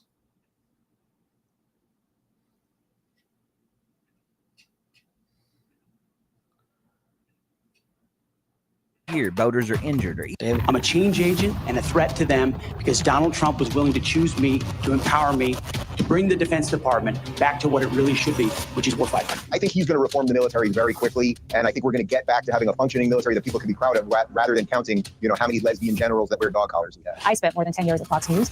I don't think I'm qualified to run the DOD. The most egregious accusation you make against him, though, is that he's an extremist because he has a tattoo. Could you tell us what the tattoo is? Oh, my Lord. Breaking news. Donald Trump has got on his Truth Social platform. We have a deal for hostages in the Middle East. They will be released shortly. Thank you. Whether it's Trump who does it, Oh, they're going to talk about the ceasefire. Yeah. Gaza ceasefire, Pete Hegseth. Okay. It's Biden who does it. The war has to end. What did Gavin Newsom do to prevent this? He did absolutely nothing. I'm sure you all saw the video of that woman coming up to him. Am I allowed to use the word that starts with W on your show? Absolutely. He's a wanker. Pete Hegseth faced the Senate yesterday as head for Conformation as the U.S. Secretary of Defense. He'll lead a department of 3 million people and a budget of $800 billion. Ultimately, he'll be responsible for ensuring the world's most powerful military is ready, trained, and equipped to meet any emergency and fight any war. But listen to some of the questions he faced. He'd be forgiven for thinking he was auditioning to be a spiritual leader. I assume that in each of your weddings, you've pledged to be faithful to your wife. You've taken an oath to do that, haven't you? Senator, as I've acknowledged to everyone in this committee, I'm not a perfect person, not claiming to be. But no, I just asked a simple question. You've taken an oath, like you would take an oath to be Secretary of Defense on all of your weddings to be faithful to your wife. Is that correct? I have failed in things in my life, and thankfully, I'm redeemed by my Lord and Savior, Jesus Christ. Well, Democrat Senator Tim Kaine, who endorsed Bill Clinton for president and campaigned as Hillary Clinton's running mate. I wonder if he asked the same questions of them. If past marital problems are now a barrier to entry for government service, Elon Musk's cost-cutting mission is about to get a lot easier. There may not be many senators left. Hegseth was also grilled on his past statements that women should not serve in frontline combat roles and has accepted a nomination. He's made clear that women can serve in those roles, provided they meet the same standards as men. That's an inherently common sense position, and not for Senator Elizabeth Warren. Some of our greatest warriors are women, and you support having them serve in combat. Now, that is a very, very big about face in a very, very short period of time. So help me understand, Mr. Hegseth, what extraordinary event happened in that 32-day period that made you change the core values you had expressed for the preceding 12 years? Senator, again, I very much appreciate you bringing up my comments from 2013, because for me, this issue has always been about standards. And unfortunately, because of some of the people that have been in political power for the last 4 years, priorities other than standards, lethality, and meritocracy have driven decision-making. I'm quoting you from the podcast. It went on and on like that. She really didn't let him answer. It was more about the gotcha. Yes. I would have loved to have heard the quote. Man, so look, we've talked about this, guys. What's his nuts? Piers Morgan is straight up MAGA. Piers Morgan is straight up MAGA right now. So yeah, and you can see it. It doesn't take me telling you that. If you know anything about Piers Morgan's, past of how he used to fucking just break anything down. He's definitely selectively, number one, selectively editing. I would have loved to have heard that quote, and I think there's a reason they didn't include that whatever quote Elizabeth Warren was going to get to, because I don't think it makes him look good. Pete, not Piers, but yeah, and there's selective. Piers is definitely selectively critical a little bit. I mean, I have to call him like I see him. Oh, I see what you're saying. Yeah, I'm an idiot. OMG News, O'Keefe Media Group. I see you. I get it. Thanks, Scott. I'm a fucking idiot. I don't keep up enough with O'Keefe, even though he is worth keeping tabs on. Hegseth has clearly softened his position in order to secure the job. That's indisputable, but that's how this whole politics thing works. Politics and power are not puritanical. It's about getting things done. If you trade 25% of your vision, 75% of your plan, it's normally a pretty good result. There are plenty of question marks about Pete Hegseth's qualifications for this job at a time when the modern world has seldom felt more dangerous. But it wasn't the tone for most of his hearing. At times, both sides seemed bent on grandstanding and using Hegseth to score political points. And I thought he hit the nail on the head when he said this. Unlike the current administration, politics should play no part in military matters. Now's the time to go back in time and shine a light on the family journey that led to you. Ancestry.com. You just want my DNA. You're not getting it. I don't know why I'm getting this ad. You are not getting my DNA to sell to China. Not Republicans. We are not Democrats. We are American warriors. Our standards will be high and they will be equal, not equitable. That's a very different word. We need to make sure every warrior is fully qualified on their assigned weapon system, every pilot's fully qualified and current on the aircraft they are flying, and every general or flag officer is selected for leadership or promotion purely based on performance, readiness, and merit. So is Pete Hegseth the man for the job? Will Senator Marco Rubio make America safe again as Secretary of State? Did Trump just seal the Israel-Hamas ceasefire? He's literally just written on Truth Social that the deal has been agreed. And as Los Angeles braces for more winds and warnings of extreme danger, who will be held accountable for disaster in failed preparation? Joining me to debate all this, host of the Michael Knowles Show on Daily Wire, Michael Knowles, Dave Rubin, host of the Rubin Report, Wajahat Ali, the host of Democracy-ish, and Julie Rodzinski, the Democrat strategist and author of the Salty Politics newsletter. Okay, well, welcome to all of you. A stellar panel, if I may say so, and Happy New Year to you all. Let me start with Dave Rubin. I watched most of Pete Hegseth's stuff yesterday. This third guy, I don't know if I played it on here, but he comes on Piers Morgan's show here and there, and I don't fucking know. I mean, I've heard him make a good point here and there, but he just seems like such a bitch when it comes to debating. This guy fucking sucks. I don't know what his deal is. And all I kept thinking to myself, I've got a lot of military in my family. My brother was a British Army colonel. My sister married a British Army colonel. My grandfather was a decorated commando. My great uncle was a decorated war hero, and so on. So I watched with great interest, thinking one thing. If I was in the US military, would I feel good or bad about what I heard from Pete Hegseth? And I concluded I'd be pretty happy that I had a guy there who not only had served his country for a long period with great personal courage himself, but seemed to really understand what is required from a military, and also seemed to pride actual meritocracy over mediocrity or virtue signaling or box ticking or DEI or any of these things. And I thought, yeah, if I'm in the US military, I think I'd probably like this guy being at the top of the pyramid. What did you think? Yeah, you're absolutely right. And I can speak as someone that's on this side of the pond, that I have friends and family in the military, and they're happy about this too. You know, there's two things going on with Hegseth here, despite the, I would say, hysterical virtue signaling of some of the senators that you just showed there. The things are that he's qualified. There's very little question about his qualifications. But the other thing that I think is really allowing him to shine right now is his decade-plus time at Fox News, where he is able, as a TV presenter, that's what he's been, and a talk show host, he's able to communicate these ideas clearly. When he went out of his way to talk about equality and not equity, and that we should have meritocracy, and it's qualifications that should matter. These are all of the important things that we need to reintegrate, not only into the military in America, very obviously, instead of lowering our standards and caring about skin color, genitals, and sexuality, but we need to reintegrate it across all of our institutions. That's the work for the broader Trump administration. But I think Hegseth, well, we also know he's going to pass. I mean, Thune, who's the majority leader, has already said it. I mean, it's basically a done deal already. But I think he's going to reform the military very quickly. And I think we're going to get back to having a functioning military that people can be proud of, rather than counting, you know, how many lesbian generals that wear dog collars we have. As important as that is, Michael Knowles. Why are you pointing at me? Hold on. Wait. I'm not going to bring that allegation to the fore before we have a Senate inquiry. Let me go to Wajahat. No, see, the clip that we just saw, that doesn't sound too bad to you know, the idea of buffing up our military and not making it about DEI bullshit. That sounds good. I don't know how much this guy's Pete's past is going to affect his ability to kick all the lesbians out of the military, but we'll see.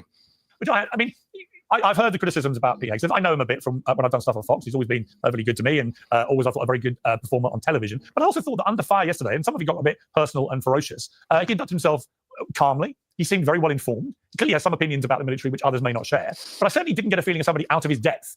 And when you actually look at people who've held that job in the past, yes, some have been generals, but they can be pretty intransigent sometimes in their view about how things should be. And some have not been generals and are eminently less qualified than Pete Hegseth. So what was your view? Look, I know that Republicans actually like affirmative action because they're perfectly fine with mediocre MAGA men and lowering the standards to the point where Pete Hegseth, the Fox News host, can slither under it.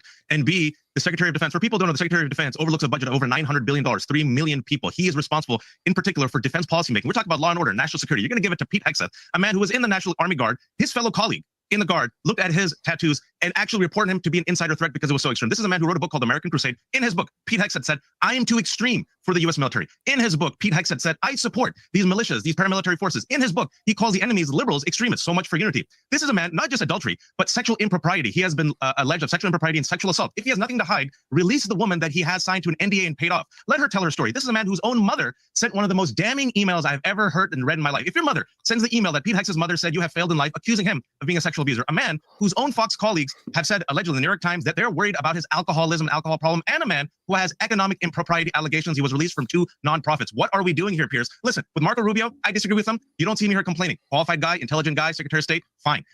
With Allen's factory outlet, get a custom. His own fucking mom said that he's a bad boy. Customized carport for your property. It's easy. Build your.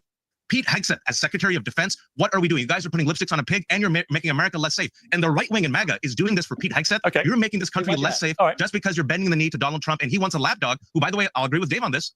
who's good on TV. Okay, so that's what I'm we're going to come to Michael. Create national security for Pete Hegseth. Okay. Release the woman from the NDA. I want to hear from the woman. Secretary of Defense, let's defend women. All from right, Pete you made Hegseth. your point. That's my take. You made your point. Any negative? So this is what I'm talking about. Piers is like, all right, enough about that. God damn.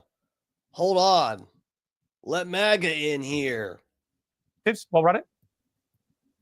He it's a joke. It was a joke. You haven't actually take that seriously. Let me bring Michael in here. I mean, look, a whole litany of stuff there, almost all of which was put to Pete Hegseth. I thought he actually batted away all of that stuff. We've got a clip actually of him batting away one. Let's take a look. All they were out to do, Mr. Chairman, was to destroy me. And why do they want to destroy me? Because I'm a change agent and a threat to them, because Donald Trump was willing to choose me, to empower me, to bring the Defense Department back to what it really should be, which is warfighting. So I'm willing to endure these attacks. But what I will do is stand up for the truth and for my reputation. False attacks, anonymous attacks, repeated ad nauseum, printed as nauseum, as facts. We have provided to the committee, Mr. Chairman, and I know you're going to share, on the record statement after on the record statement from people who have served with me, worked with me at Fox News, Concerned Vets, Vets for Freedom, you name it, from the top of the chain to the bottom, who will say, I treat them with respect, with kindness, with dignity. That's men, that's women, that's black, that's white, that's every background. I have prided myself as a leader of respecting people, being professional. Michael, I thought that was quite an effective response, really, because a lot of it is just innuendo, hearsay, unsubstantiated allegation. Other stuff has been settled, as Wajahat says. That's not uncommon in America. It's incredibly common for people to do NDA settlements or whatever with no blame or liability attached. Where do you sit with this? I mean, it looks like Hegseth is going to get you. That's not common. Sorry? That's not common. Not for me. I don't know about you, but that's not common. I'm not saying for you or me. There's a police I'm just saying report where I in sexually assaulted America, a woman and I signed in her to an America, NDA, but that kind of stuff. Oh, it's common for government officials to have, NDAs and settlements related to, terrible allegations. Is not uncommon, is my point. Just generally, in the American system, a lot of things get settled that way without any admission of liability or wrongdoing, which is the case with Pete Hegseth. Michael, where do you sit with this? Well, so much of what Wajahat just said is not true, or as you point out, Pierce, is completely unsubstantiated, like the allegations that Pete Hegseth shows up trying to work. Excuse me one second, Wajahat. I've been on that morning show with Pete a number of times. I've been in studio with him a number of times. The only thing you could accuse Pete of is being too alert and energetic. I found it overwhelming, actually, while I was there, tired, trying to dust the sand out of my eyes. But you suggest that the graduate of Princeton and Harvard, who for decades has been in the U.S. military, served his country honorably, that he's somehow unqualified to work at the Pentagon. The most egregious accusation you make against him, though, is that he's an extremist because he has a tattoo. Could you tell us what the tattoo is? The tattoos, specifically, I did not make the allegation that he's an extremist. It was actually you his repeated the fellow allegation. colleague So what's who the called him tattoo? as an insider threat. Yeah, right. So what's the tattoo? I can tell you. It was his fellow Let colleague. Wajahat raised the tattoo. Wajahat, the question, what is this tattoo that you're so upset about? Wajahat, hang on. Simple question. What is this tattoo that you're so upset about? I wasn't the one upset about it. I was talking about his fellow colleague. This is exactly what I said. His fellow colleague. Do you know what it was? In the U.S. Army, called him out as a potential insider threat. What is the looking at tattoo? tattoos on his chest. What is the tattoo? Also, I called him an extremist based upon his own book. Read the book. What is the American tattoo? Crusade, his own words. If you don't know what the tattoo is, just admit it. Oh my lord! Listen, Would you like to tell us what the tattoo is? No, I'm genuinely intrigued. Do you know what it is or not, Wajahat? Wajahat, do you know what it is or not? She hasn't spoken yet. A woman hasn't spoken yet. She's going to come. She's going to answer the question you're not answering. Final question to you, Wajahat. Final chance. I got my colleague right here. Be honest, Wajahat. Do you actually know what that tattoo is or not? Listen, what I do know is I read his book, and in his book, if you read American Crusade, in his book, wait a second. Okay, so that's a no. He clearly does not know what the fucking what tattoo is this. He clearly doesn't know what fucking tattoo he's talking about. But it's stupid to repeat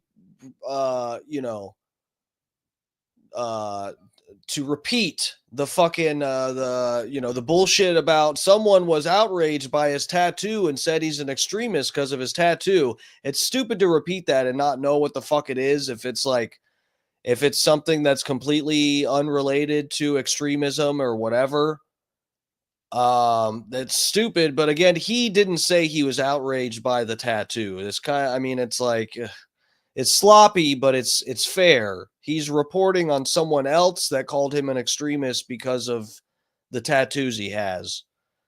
But if he said that in his own book, I wonder if that's true. He said himself he's too extreme for the U.S. military or something. Be honest. I am. Look, ironically, no one's going to crucify you if you don't know the answer. Trump, but do you know the answer? Putting our national security at risk for Pete Hegseth. I'm telling you everything, and you guys are finding ways to spin. Why are you guys we're simply asking you. Who has an NDA with a woman that he allegedly sexually assaulted? Do you know what the tattoo is that you got so upset about? It was his colleague. His colleague called him out as an insider threat, not me. His colleague. And I also said, go to his book, read his words. Just to be clear, Wajahat, you got military. Pete Hegset's own words. Why are you okay with that, Michael? Wajahat, you don't know. Why are you guys okay with that? You don't know. Literally in his book, American Crusade, he says he's too extreme for the U.S. military. You don't know, do you? Oh my gosh. All right. Let's look up right I'd now also love to know because the No, names don't of look it some of up. Fox colleagues. Don't look it up. Let's go back to Michael. Michael, hang on, Michael. We gave this to you. I obviously have no idea. Michael, what is the answer? This falls along a threat as an insider No, threat. I'm going back to Michael. 2021 pegged Pete Hegseth as a potential You insider. had 98 chances to answer and you failed the test. Sorry, I'm going to Michael. I'm going to Michael. Don't talk over each other. Michael. The tattoo in question is the industrial grade products you need delivered. Ranger, never buy one. Fast. Call, click, or stop by. It's called a Jerusalem cross. That this is a medieval Christian symbol, goes back a long time. In fact, at Jimmy Carter's funeral, there was a Jerusalem cross on the floor of the cathedral and on the program for the funeral. There's one other tattoo that some have suggested could be extremist. It's the phrase Deus Vult, which is a medieval Christian slogan, a long traditional slogan that refers to God's will, and it goes back a long way. These are very traditional, very mainstream Christian symbols that not only are not extreme in any way, but which even the people who want to accuse him of extremism couldn't possibly name. That is pathetic. All right. His insider guardsman did it, which is what I said. And also I said that he called himself too extreme for the U.S. military in his book. That's pathetic. Okay. So is Pete Hegseth lying that he's too extreme in his book? Let me go to Julie. He's been waiting. He's too extreme for radical leftists. Let me go to Julie. Let me go to Julie. Is he lying? Be gentlemanly, please. We have a lady who's not spoken. Julie, be waiting very patiently. Your view of this. So I just want to point out here how Piers and the rest of them really honed in and focused on the fact that this guy doesn't know himself what the tattoo is, but they are completely avoiding addressing the fact that this guy said that in his own book. I know I probably don't have to point that out, but this is what I'm talking about when Piers is, Piers is full MAGA, and like I've said before, it's very fun. The show is more fun these days. He seems a little bit, it's more, he's having a good time, but it's a little bit, it can be one-sided in Trump's favor in some ways. And I get it that Trump took a real ass kicking from the media in his past and probably does deserve to have some advocates here. But, if you want some good critiques of Trump, you're not going to hear them from Piers Morgan. Tell you what, but before you answer, I know you said in your Substack about this, under normal circumstances, Pete Hegseth, would be precluded from serving in any leadership role. No, yeah. So, Scott, if that's what he meant, that is a really good point. That's a really good point to Pete's, being charitable to him, to his credit. No, that I completely agree. If that's the context of what he was saying, that would be easy enough to confront if they just, I think the problem is none of the MAGA crew here, these three, none of them are familiar with that quote.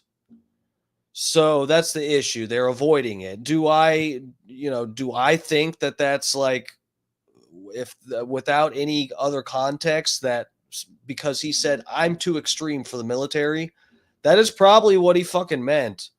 If this book was written within, the last 10 years or whatever, it's probably what he's referring to. So explain why you said that.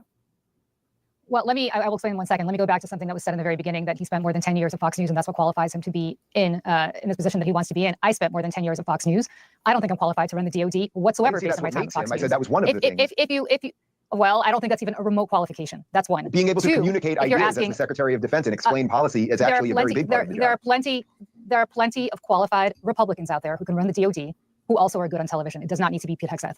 Secondly, again, you talked about NDAs. I'm bound by an NDA at Fox News. If I were not bound by an NDA and if Fox News wanted to release me from that NDA, I could tell you about my time with Pete Hegseth. Unfortunately, that's not possible. But I will say that the reason that there are so many people who anonymously came forward at Fox News is that because they're also bound by confidentiality provisions, which 1/3 of all American workers need to sign on their first day of work. And if they were to go public, they could get sued. The reason this accuser is not heard from is because, according to the New Yorker, she tried desperately to meet with Joni Ernst on the committee, and Joni Ernst turned her down. So the reason that she has not been able to come out publicly is because she has an NDA, and even privately, she could not meet with a senator on this committee who's also a rape survivor to share her story, because that rape survivor did not want to hear from a woman who was going to put her potentially in a position to vote against Pete Hegseth. Pete Hegseth has written himself while at Princeton, saying that women who are passed out, if you have sex with them while they're unconscious, that's not really rape. Right? Now, the American military has a tremendous sexual assault problem, a horrible sexual assault problem. I have spoken to women in the military who say on deployment, it's not a question of if, but a question of when they will be sexually assaulted. You cannot possibly have somebody running our military who has said that women who are unconscious deserve to be raped because it's not really rape. You can just go have your way with them. So I don't know which soldiers you've been talking to who think Pete Hegseth is a great thing. Is this a legitimate quote? That doesn't sound good. Oh fuck. Let's see what these guys. Let's see what they come up with.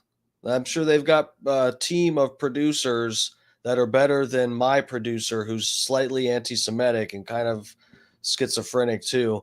They've got a team of people probably looking up some good defense for this or something. I don't fucking know.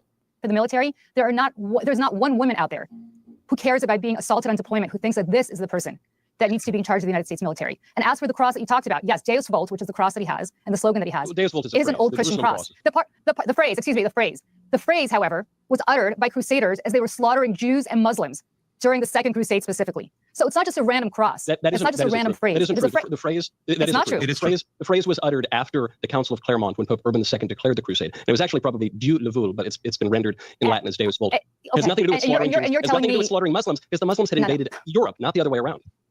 Oh my God, are you really saying that the reason the crusade, which was sent to the Holy Land to liberate the Holy Land, from whom? From Jews and Muslims? The crusade began because I'll tell you why the crusade began because the Eastern Emperor asked for help from the Western Pope because the Seljuk Turks were slaughtering Christians in the Holy Land because those lands were Christian before the Muslims invaded in the 7th century. So that's why. No. Those lands became Christian after the First Crusade. Okay, so let's be very clear. The lands were Christian in the 1st and 2nd centuries, and then the Muslims. Islam didn't exist before the 7th century. What are you talking about? Okay, I could listen. I can go all day if you want to talk about the Crusades, but the point is, what that has to do with Pete Hegseth is it's not that he has a random cross that talks about his faith in Jesus Christ. He used a very specific terminology. But putting all of that aside, was first uttered to defend persecuted Christians in the Middle East, just like they're being persecuted today. Okay, if you want to talk about the Crusades, that's who you want as the Secretary of Defense. Wonderful. Yes, someone who defends the Julie, finish your point, and I'll go to Michael. My point is that I cannot even believe that something the Vatican apologized for is something you're defending, which is the slaughter of Jews and Muslims during the Crusades. Today we're here in Washington, D.C., and we're asking tourists to take the container challenge and see if... Sounds fucking stupid. Excuse me, the Vatican said the Crusade... Oh, my Jesus. You know what? Why don't you give me a call after this, and I will walk you through exactly... All right, let's try and bring things back. Oh, my. Give me a call, and I'll walk you... Come on. The debate is right now, lady. But if you want to talk about... We'll do a separate Crusades debate another time. Let me bring Dave Rubin in. Dave, the issue of DEI came up quite a lot in Pete Hegseth's day yesterday. And there's certainly been a growing sense of DEI invading almost every aspect of American life, society, culture, and so on, including the military. I thought you landed some pretty effective points on that as well. And coming at a time when you see people like Mark Zuckerberg, who were leading the kind of charge of DEI and liberal woke policy, now doing these screeching U-turns, recognizing that actually it wasn't right, it wasn't fair, it wasn't equitable. It effectively has collectively encouraged mediocrity over meritocracy and so on. And I thought he was effective on that, Pete Hegseth. Oh, I thought he was quite effective because he is a TV presenter and knows how to communicate ideas effectively. He has been well-versed in interviewing people and discussing this and talking to people inside the military and inside of all of our institutions and corporations that have been wrecked and ransacked by DEI. The idea of America is based on individual rights. We do not care about your sexuality or your gender or your skin color or any of those other immutable traits. What we care about is, especially in the military, which we all, regardless, I think, of political allegiance, would like to be effective and be able to protect Americans and American interests. We want people who are competent, who are physically fit and mentally fit to do these jobs. We can only, I mean, there's a million examples I can give you here, Piers, but we only need to look at what's going on with the California fires right now and the amount of time that the fire department and the administration and Gavin Newsom and the mayor and LA and California as a whole spent on diversity in the fire department rather than figuring out ways to go about combating fire properly and preventing these things. And that's the exact same thing that the military is going through. It's, by the way, exactly what Mark Zuckerberg was going through at Facebook, where he was dealing with an insurrection of his own employees who were woke and trying to silence everybody and the rest of it. So all of these things are deeply connected. And I would say, if we're going to save America, which I think we're 5 days away from turning around a lot of this nonsense, these hearings are a great example of seeing how the ideas of equity are actually completely antithetical to everything that this country was founded upon. Yeah, I actually want to segue to something else, which is the breaking news as we started this. Donald Trump has gone on his Truth Social platform. We have a deal for hostages in the Middle East. They will be released shortly. Thank you. The BBC also reporting a deal between Israel and Hamas has been agreed. It's a complex deal. It involves the release of 30-odd hostages over a period of 6-7 weeks and many more Palestinians being released from jail and various other security guarantees and ceasefires and so on. All multi-layered, complex. Has to be seen whether this is official, which looks like it may be in the next day or two. Yeah, I'm not familiar. I'm not familiar enough with the Crusades to say shit about it. So there is no debate. The Muslims were attacking Christians for 500 years, and they finally decided to do something about it. Yeah, this lady ate shit for that. That's not like, what is this your first time doing a public debate? You think like you think you're winning points by saying, call me later and I'll explain to you why you're wrong. You may as well have just said, okay, I give up. And secondly, if it's workable and if it actually gets carried out. But what is your gut reaction to the sort of overall deal that is apparently in play here? I've been on your show for the past 15 months, Pierce, and you and I have talked about what's been happening. I think initially, October, you and I agreed that what Hamas did was a terrorism attack. It was atrocious. Israel had a right to respond. But you and I have also seen the devastation of the past 15 months. The Lancet just came out with this peer-reviewed study that said actually the casualties might be 40% more, Pierce. So right now we know that 45,000 Palestinians have been killed. That could be up to 65,000, 70,000. We know Israel has bombed churches. I know Michael cares a lot about churches right now, but I'm curious to see if he's okay with Israel bombing churches, mosques. It has killed UN workers. It has killed journalists. It has not allowed journalists insight to look at the damage. It has actually killed refugees. It has bombed refugee camps. It has bombed UN workers. More children have been killed in the past 2 years in Gaza than all the war zones combined in the past 2 years, right? Right now, we know that the majority of the people that have been killed have been women, children, and the elderly, civilians. So in this particular case, we've heard this before in the summer, right? There was a deal. What's the best deal? Ceasefire, hostages. There are about 100 Israeli hostages who are still captured by Hamas. I talked to a father of an Israeli hostage, Yehuda Cohen, who blames Netanyahu for the current situation. He says that Netanyahu's to blame for being belligerent, for advancing this war, for rejecting the ceasefire deal when it was in place, right, in the summer. It was President Biden. Remember that, Pierce? I was on your show. President Biden came out and said, hey, this is Israel's deal. Let's do it. And they keep slow walking it because they have an expansionist view. They want everything from the river to the sea. I hope this time, Pierce, and I said this before on your show, whether it's Trump who does it, whether it's Biden who does it, the war has to end. Ceasefire deal for the hostages. Bring the hostages home, do a ceasefire deal, end this bombing, end this pain, end the suffering. A genocide, according to Amnesty International, a genocide, according to Human Rights Watch, a genocide, according to Israeli scholars of genocide who've been saying it for a while. This particular situation where both Hamas leaders and Netanyahu are war criminals, according to the ICC, end this once and for all. If it happens, then maybe, just maybe, there could be some peace. You need rebuilding humanitarian aid in Gaza. You need the Gazans who've been displaced to come back to the north. You need the hostages to be released. So if it can happen, Pierce, I don't care if it's Trump who does it. I don't care if it's in the last week of Biden. It has to be done. Okay. I mean, Michael, it seems to me that all the heavy lifting has been done in the last few days by Trump and his Middle East envoy, and that's really speeded things up. Also, I think Trump's saying if this isn't resolved by my inauguration, there's going to be hell. And I suspect Hamas have taken him at his word. We never. Just to throw in my 2 cents here, Dave Rubin was chiming in during this. Pretty much every bad, every fact that this guy was bringing up that put Israel in a bad light, Dave Rubin was sort of chiming in with something. I mean, look, guys, it's messy, and I'm not telling anybody to pick sides here, but I mean, look, I think I've mentioned this a couple times on here. There are definitely tactics that Israel is using that people aren't really discussing a lot, and stuff that's happened that's very, very sloppy stuff, like bombing the humanitarian aids, the AIDS workers in that truck and that they killed, and then they there's been times when they tell the refugees, like, okay, guys, this will be a safe zone over here, so all of you migrate over that way, and then they fucking bomb them and stuff. It's like, it's not that. This guy brought up casualties, women and children, and Dave Rubin's like, Hamas uses human shields. Hamas uses human shields. And it's like, dude, Israel, how the fuck are you going to tell refugees to migrate and then bomb the shit out of them? You're killing more women and children when you have a specific policy of waiting for the Hamas members to go home to their wife and kids to then bomb them. That's not using human shields when you wait for them to go to their residence. Anyway. Quite explain what that hell would entail, but they clearly, I think, have been racing to try and do a deal that they were maybe procrastinating over. Your response to Wajahat, what do you feel about this deal? Well, I think every person of goodwill agrees with Wajahat on the minor point, or on the narrow point, rather. Do I have to say no? And Hamas is pieces of shit too. Do I have to say that? Yes. I thought that was a given, but I probably have to say that. I am not pro Hamas. I think there's criticism due to both sides of this. We want to see an end to the war, probably not with some of his claims about the war, but we want to see an end to the war. That includes Jews, that includes Muslims, that includes Christians. As Wajahat mentioned, ancient churches that have existed in the Holy Land long before Islam ever existed, have been. We lost Michael. We'll bring in Let's bring in Dave as his running mate. Dave, we'll bring you in here because we lost Michael Knowles there. God well, probably Michael is a bit intervened more in of that an expert on the Crusades, but I think I can handle the rest of it. Look, everyone wants an end to the war, and the war could have been over on October 8th. All they had to do was release all of the hostages, and no one would have been supporting any sort of military action, right? That's obvious and real, and we all know it. Hamas has intentionally placed civilians in the way. We all know that as well. There is no genocide. I would love to hear any panelists call for Egypt to open up the border and let all the Gazans in, but no Arab country, no Muslim country wants any of the Palestinians. There never was a Palestinian state, and if there was, tell me who the prime minister was.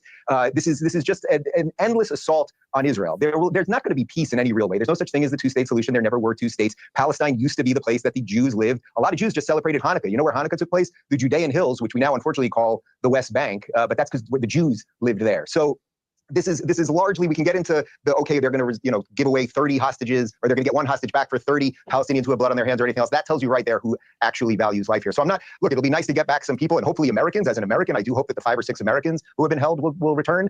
But so I'm tempted to say it's like slightly disingenuous here. This is so complicated. I barely know enough about this shit to say anything about it. But this argument, there's a certain context where this is legitimate to be bringing up the fact that Palestine wasn't like a legitimate state. But in terms of taking people's land, people were legitimately kicked out of their fucking houses and their shit's taken over. And Israel keeps expanding where the military is supposed to be, occupying to keep the peace. And then they let people fucking move in and keep expanding and stuff. This is taking land, regardless of whether Palestine was a state.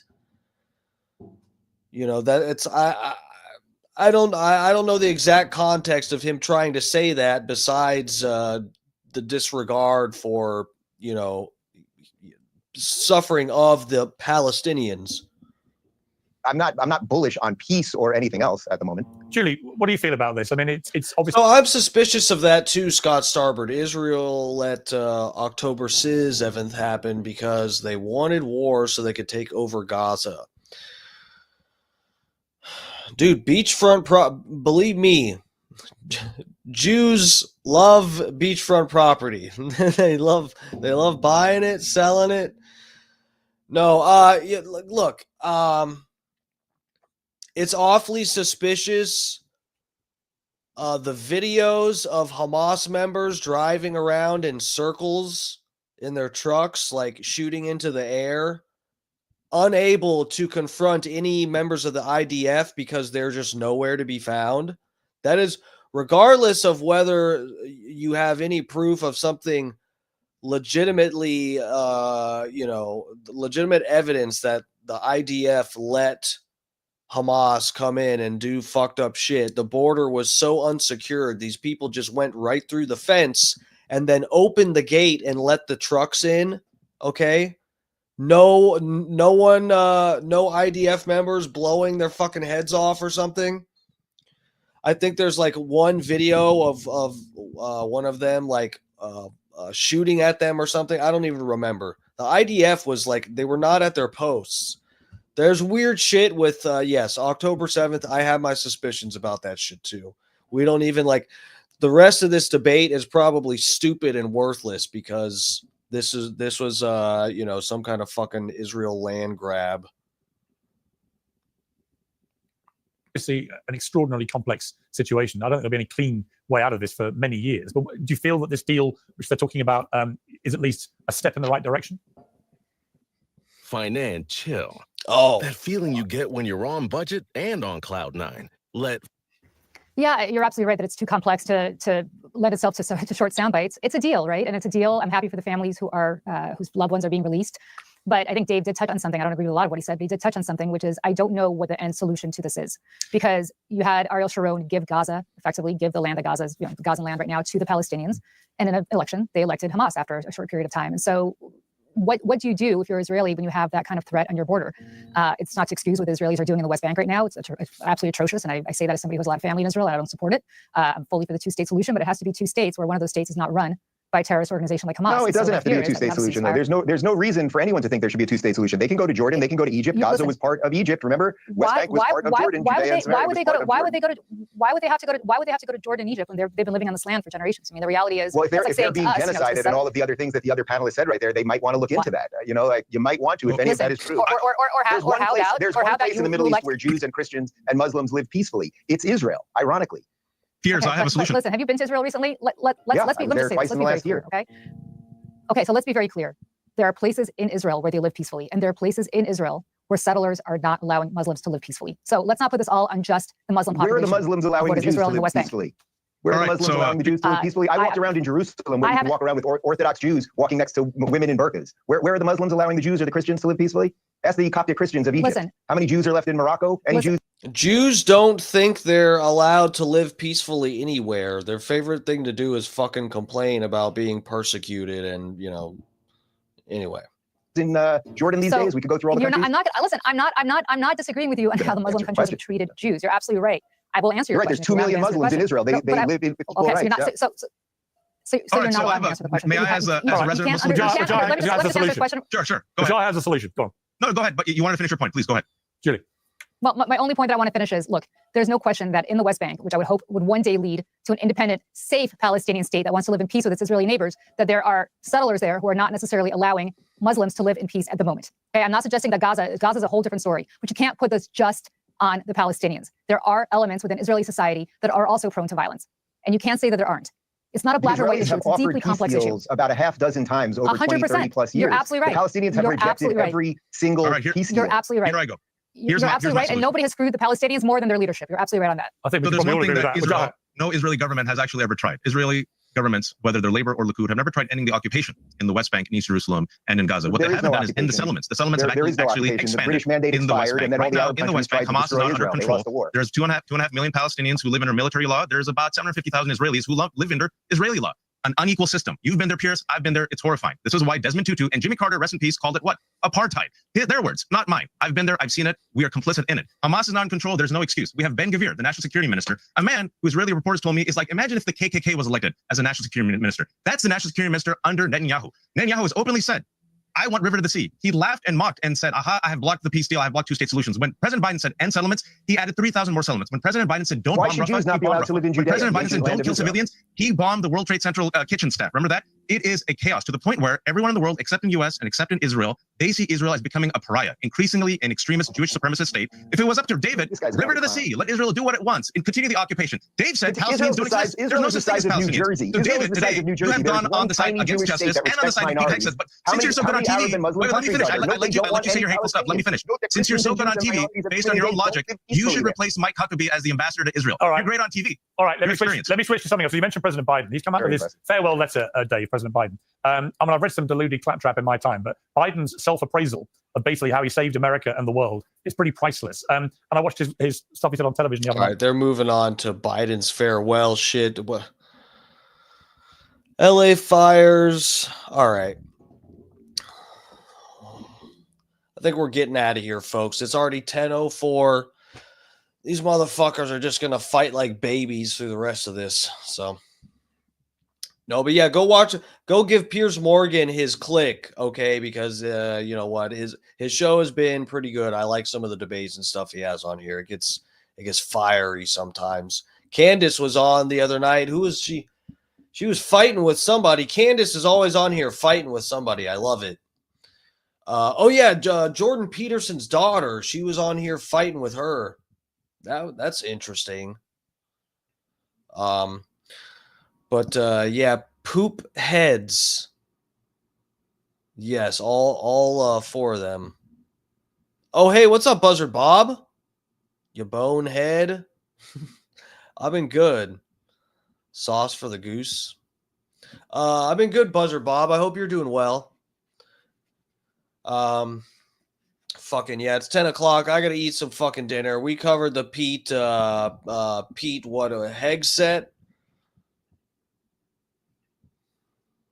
Yeah, we covered it. Who knows if it We'll see if the fact that he cheats on his wives doesn't affect the way he runs the government, then it should work out just fine. Sounds like the military is going to be a lot stronger. Hopefully, it's not necessary. But it's better to be a warrior in a garden than a gardener in a war, right? Isn't that it? No nukes, no nukes. Yeah, let's hope. OOG7. Oh, aren't you haven't I seen you on the YouTube too? Thanks for joining us though. Over on the Rumble. I appreciate that. Fucking yeah, guys. Please hit the subscribe, the like, and all that shit if you enjoy hanging out with us. I hope you had a good time tonight. Fucking Pete is a wild one. He sounds like a lot of fun at the strip club. I'll say that much. Don't know how he's going to run the internet or the internet. Don't know how he's going to run the government, but he will sure throw some dollar bills around when there's some sluts. So it sounds like it's going to be a good time. Fat pig lover. I'll see you guys later. I should be on tomorrow night. Not sure what time, but I should be around 8 o'clock. I think I'll be on. So yeah, lovers. Oh, and if you do, fucking Brian from Philly, thank you again, sir, for the 25. I really appreciate it. And I don't know if I gave out my thing earlier when you threw the cash to me, but yeah, fucking if you want to throw a few dollars my way, unfortunately, I need you guys to subscribe so I can get past 500 subs and be monetized on here. But since YouTube don't want a cut of that, because I don't have 500 subscribers yet, then you have to throw money my way on PayPal and Venmo if you're interested in doing that because you're feeling charitable and you like me. On PayPal, I'm Darkmatch, DARKMATCH. On Venmo, I am Darkmatch Steve, DARKMATCHSTEVE. So yes, if you're, if you're feeling nice, extra nice, you can throw a few dollars at me that way.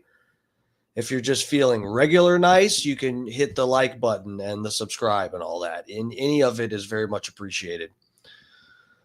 Scott, thank you, sir. I appreciate it. It's a great show as usual. Thank you, sir. I appreciate it. And thank you again for the video breaking down the new parody song. I appreciate that. And that was really cool that your daughter had heard the original. It's the all around. That was a cool video. Thanks. I really appreciate you guys.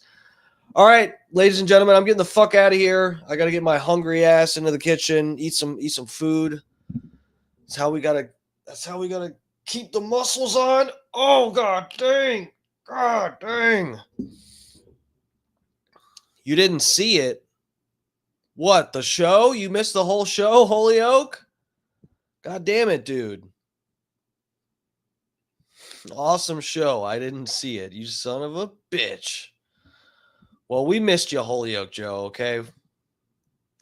At least I did.